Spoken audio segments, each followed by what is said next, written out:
Hello, my name is Eddie Tofpik. I'm Head of Technical Analysis and Senior Markets Analyst at ADM Investor Services International Limited, and here's your weekly technical analysis of the Chicago soybean complex. I'll start with Chicago soybeans themselves. This week is the second week of movement. By that I mean it is the second week of the market moving up and away from the congestion zone previously highlighted that was made up of the lesser Fibonacci lines at 1400, 1389 and 1378. These three had halted any falls in the market since late July and actually held the market up in August, September, the start of October, and most recently the end of October. In this process, the market gathered ammunition for the move higher that we have seen these past 2 weeks. Additionally, the larger process in operation has been a descending triangle, which I've highlighted in blue. The upper trend line used is the mid-August to date downtrend, currently at 1415, backed up a little higher up by the paralleling and declining medium moving average, currently at 1434, whilst below those same levels of 1400, 1389, 1378, acting as the base of the triangle. 2 weeks ago I pointed out the following, and I quote, "This triangle has a limited lifespan. It will be over by the end of November. In the meantime, the operation area between the trend lines will be narrowing all the time, and the chances of false break in either direction will be increasing. I can't say yet which direction the break will take place, but I can give some idea of the size of the break, if this pattern works through.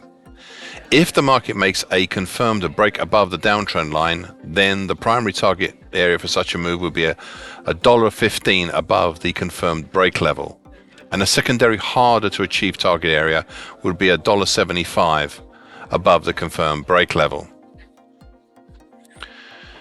A confirmed break lower would have a primary target zone 87 cents under the confirmed break level and a secondary target zone $1.75 under the confirmed break level. Of course, this is just for this pattern, if it remains a descending triangle and doesn't turn into something else." End of quote. The market since then has broken up through the upper trend line as well as the declining medium moving average, plus the 50% Fibonacci line of the December 20 to February 2022 move at 1451, though it's having a hard time staying up over this last one. Hence, I'm mindful that this could be a false break, so we'll just take care. So, taking all of that into account, a primary target X would be in the 1545 area, and a secondary and much harder to achieve target X1 would be in the 1605 area.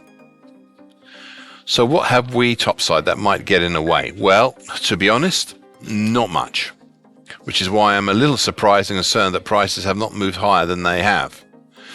You see, we have highs in September at 1493 and 1508, but the next clear resistance zone is in a band between 1521 to 1534, containing the flatlining long moving average, currently at 1534, and a 50% Fibonacci line for the 2022 move at 1532.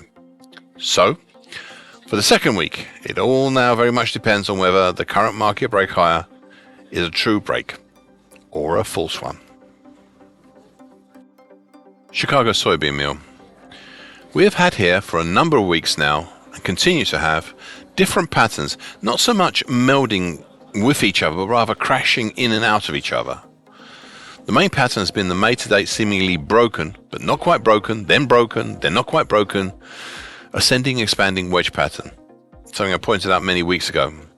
This has developed, currently at 409 even to 493 even, though it's not a perfect pattern by any means.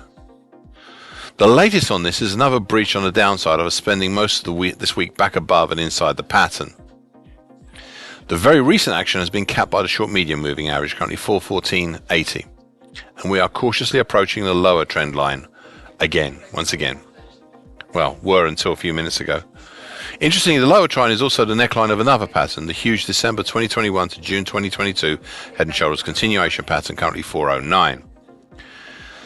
This second earlier pattern had been the signature pattern here since last year, and you can see how it resonates even now. It has the unusual, though not unique, feature of a head and shoulders top over February to April, crowning the head and shoulders of a bigger pattern. Going back to the neckline, this shallow uptrend had also been the base of a quad and arguably a quintuple bottom. So when we had a break below that, it all became very, very interesting. This highlighted the next key obstacle on the downside, which was, still is I suppose, it's the 50% Fibonacci line of the October 21 to March 2022 move at 40050. This still managed to wangle itself as a support. Now, my earlier thoughts on tackling this support were not complementary to any attempt lower, and the action since has highlighted that, and I quote, "Well, good luck with that. The market has tried that a total of 6 times, so far since May, with no result. I'd just keep an eye on the parameters of the ascending expanding wedge patterns. That seems to be key here." End of quote. We are, as of today, up to possibly 10 individual attempts lower. Not days, but groups of days bundled as attempts, and so far, not making it. Over the last few commentaries, I had suspicion that the moves lower might still, in the end, be successful. I'm not yet convinced that this idea is incorrect. So, with that in mind, below the 50% Fibonacci line at 40050, we have another 50% Fibonacci line below, lower down, at 386.80. This seems a reasonable area to start looking at next on the way lower.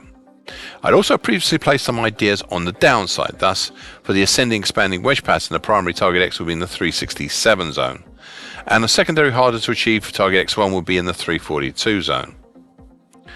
These are big numbers to think about, and they are based on the move still there being a genuine one and not a false break, which given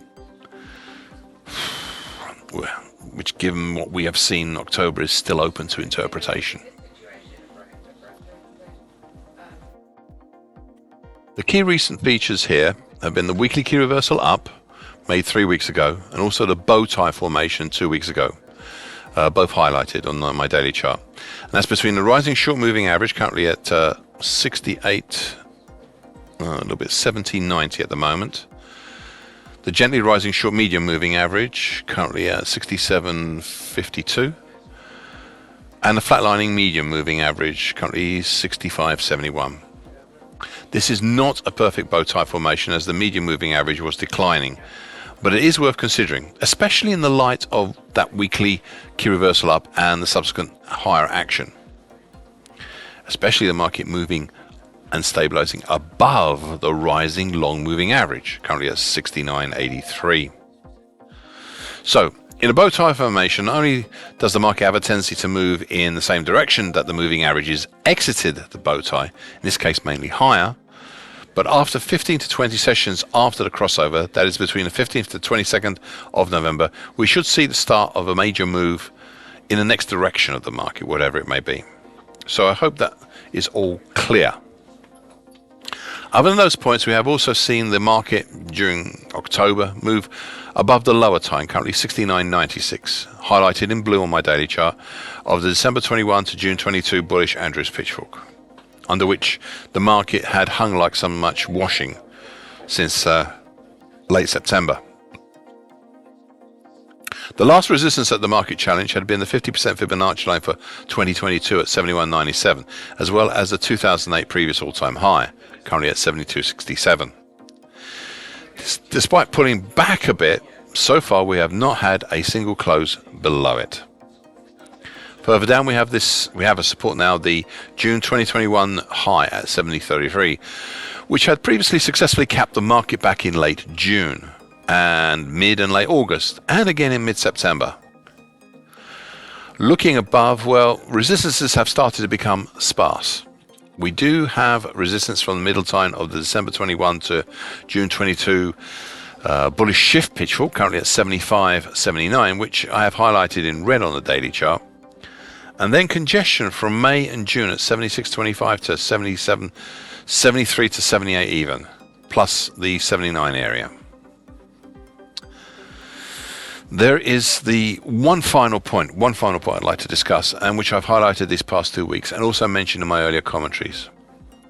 Here is my reasoning from 2 weeks ago, and I quote, "I have had a suspicion that the action since June may be culminating in an extended V-bottom pattern, An extended V-bottom pattern is much like a regular V-bottom, but the upward moving leg of the V has an extension, such as the bull flag or some other sort of congestion, much as we've seen here. Extensions may sometimes happen before the V as well, but for this particular market, we'll look at happening post-V bottom. Thus, it would not be surprising to see this market, should it overcome, to see a move to the 74 even area. Given all that's already happened, these actions negate the monthly key reversal down we saw in September, and if they don't, then a move up to the 74 area most certainly would, and that's the end of the quote. As you can see, we've advanced from 69.65 up over the 74 even area. So the extended V bottom pattern, what looks like a bullish halfway hesitation now, is a good one. Thank you for listening. This weekly broadcast gives the essential market patterns and consequences. Please be aware of the risk disclaimer posted with this broadcast. Copyright is Tofpik and ADM Investor Services International Limited. And here comes the final bit.